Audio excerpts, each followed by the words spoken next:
ဒီမင်းကဘာလို့တောက်တာလဲ အဲ့ပေါ့ဘယ်ပေါ့အဲ့အိုးကကွဲနေလို့လား အဲ့လောက်ပါဦးက Welcome to Chua Memory.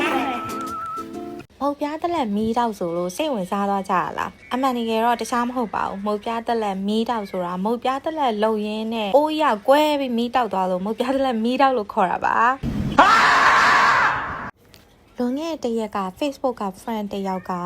မုတ်ပြားတက်လက်လှုပ်စားတယ်ပုံလေးတက်လာတယ်ပေါ့နော်ကိုကလည်းအညာသူဖြစ်တယ်လို့မုတ်ပြားတက်လက်ကအရမ်းညံ့နေတော့ကြာအမေကိုပူစားတယ်မုတ်ပြားတက်လက်လှုပ်ကြွေဆိုတော့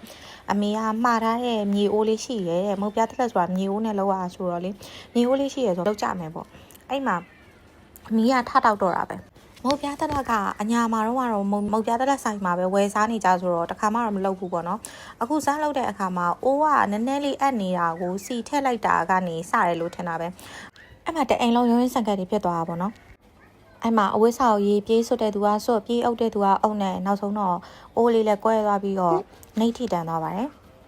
အခုတော့ကြက်ဥကြော်တဲ့မကတ်အိုးနဲ့မှုတ်ပြားတက်လက်လုံနေရတယ်ပေါ့နော်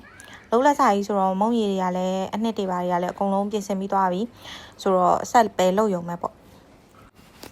ဒါကတော့ကျမအမေရဲ့ဘာနဲ့မှမလဲနိုင်တဲ့အရင်အရသာရှိရဲ့ဆန်မုတ်ပန်ကိတ်မှုတ်ပြားတက်လက်ပါမုတ်ပြားတက်လက်ကလေးကညနေရဲ့အချိန်မှာဆိုတော့တော်တော်လေးတော့စားလို့ကောင်းသွားတယ်ပေါ့နော်အခုကတော့ကျမအမေရဲ့လက်ရပေါ့နော်ကျမလက်ရတော့မဟုတ်ဘူးဒါကျမတူမအရင်ကြိုက်တော့ငရုတ်သီးတွေပါထည့်ဒီတစ်ခုကတော့အရာသားတော်မောင်တော့ပါသားတော်မောင်နည်းနည်းမကြိုက်တော့ပဲပြုတ်ကလေးနဲ့ပဲပေါ့နော်သူကလည်းမုတ်ပြားတက်လက်ဆိုအရင်ကြိုက်တယ်အညာသားပီတာ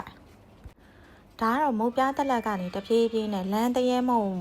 ဘဝကိုရောက်သွားတာပေါ့နော်အခုကတော့ပဲပဲမောက်တွေနည်းနည်းမင်းနေခန်းကျင်ဒီရနဲ့တွေ့ကြရတယ်အကုန်စုထည့်လိုက်ပြီ